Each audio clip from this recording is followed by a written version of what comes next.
সুপ্রিয় দর্শক মণ্ডলী, সকলের সুপরিচিত সালমান খান। পরিচিতির জন্য এই নামটুকু যথেষ্ট। পুরো ভারতবর্ষে তিনি ভাইজান নামে সমধিক পরিচিত। আবার তাকে নিয়ে নানা সময়ে উঠে আসা বিভিন্ন রকম বিতর্কেরও কোনো কমতি নেই। বলিউডের সফল তারকাদের মধ্যে একজন হলেন সালমান খান। এর সাথে তার ফ্যান বেশও নজর কাড়ার মতো। বি টাউনে এমন কোনো অভিনেত্রী নেই যে বলিউডের ব্যাড বয় এর সাথে কাজ করতে আগ্রহী নন। নিজের বয়সের অর্ধেক বয়সী হিরোইনদের সাথে চুটিয়ে রোমান্স করতে দেখা গেছে তাকে। আজ এমন কয়েকজন বলিউড ডিভার কথা বলবো যাদের সাথে বয়সের অনেক পার্থক্য থাকা সত্ত্বেও পর্দায় অবলীল জুটি বেঁধে কাজ করেছেন তিনি। সোনাক্ষী সিনহা দাবাং ছবির হাত ধরে বলিউডে পা রেখেছেন সোনান সিনহা। ভাগ্যক্রমে নিজের প্রথম ছবিতেই কো স্টার হিসেবে পাশে পেয়েছিলেন বলিউডের ব্যাড বয় সালমান খানকে। যখন দাবাং ছবি শুটিং করা হয় সে সময় সালমান খানের বয়স ছিল ৪৫ বছর।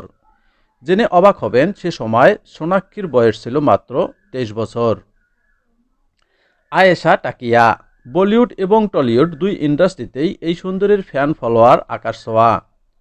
ওয়ান্টেড ছবিতে সালমান খানের বিপরীতে কাজ করেছিলেন আয়েশা।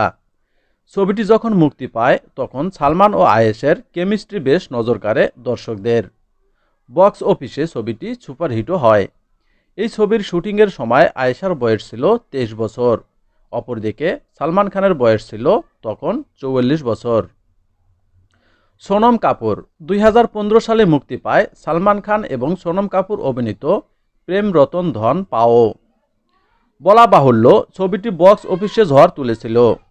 প্রসঙ্গত সোনম কাপুর বলিউডের ভাইজানের থেকে ২০ বছরের ছোট। সাই মানজস্কার বলিউডের বিখ্যাত তারকা মহেশ মানজস্কারের মেয়ে সাই মানজস্কার এবং সালমান খানের জুটি দেখা গিয়েছিল দাবাং 3-এ। বয়সের নিরিখে সালমান ৩৩ বছরের বড় সাইয়ের থেকে। দিশা পাটানি বলিউডের অন্যতম হট নায়িকা দিশা পাটানি। নিজের বোল্ড এবং হট অবতারের কারণে সবসময় চর্চার কেন্দ্রবিন্দুতে থাকেন দিশা। সম্প্রতি দিশা এবং সালমানকে বাঁধে ছবিতে রোমান্স করতে দেখা গেছে। জেনে অবাক হবেন দিশা এবং সালমানের বয়সের পার্থক্য ২৭ বছর। অনুষ্কা শর্মা ২০১৬ সালে সালমান খানের সঙ্গে সুলতান ছবিতে অভিনয় করেছিলেন অন্যতম জনপ্রিয় অভিনেত্রী অনুষ্কা। সুলতান যখন মুক্তি পায় সে সময় অনুষ্কার বয়স ছিল ২৮ বছর। সেখানে সালমান তখন ৫১ পার করেছে। সেনহা উল্লাল বলিউডের তারকা সেনহা উল্লাল ২০০৫ সালে Lucky no time for love চলচ্চিত্রে সালমান খানের সাথে পর্দায় হাজির হন। এই ছবিতে যখন মুক্তি পায় তখন সালমান খানের বয়স ছিল ৪১ বছর। অন্যদিকে সেনহার বয়স ছিল ১৮ বছর। সুপ্রিয় দর্শক মণ্ডলী, আমাদের চ্যানেল নতুন হয়ে থাকলে চ্যানেলটিকে সাবস্ক্রাইব করুন। এতক্ষণ আমাদের সাথে থেকে আপনাদের অতি মূল্যবান সময় দেওয়ার জন্য অসংখ্য ধন্যবাদ। আবার হয়তো দেখা হবে নতুন কোনো বিষয় নিয়ে। ততক্ষণ সবাই ভালো থাকবেন এই শুভকামনায় আজকের মতো এখানেই বিদায় নিচ্ছি। আল্লাহ হাফেজ।